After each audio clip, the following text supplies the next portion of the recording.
Daralun Arif Muhammad menyesal telah menjual mobil mewahnya ke Doni Salmanan. Sebab kini uang yang digunakan Doni Salmanan untuk membeli mobilnya bermasalah lantaran didapat dari keuntungan sebagai afiliator.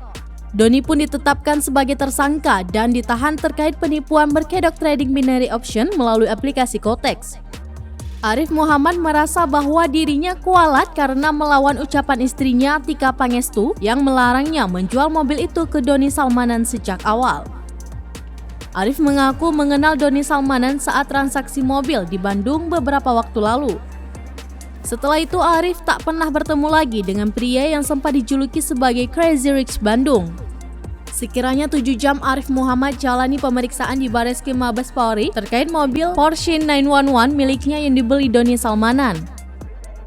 Sekedar informasi, Arif Muhammad menerima uang sekitar 4 miliar rupiah dari Doni Salmanan beberapa waktu lalu.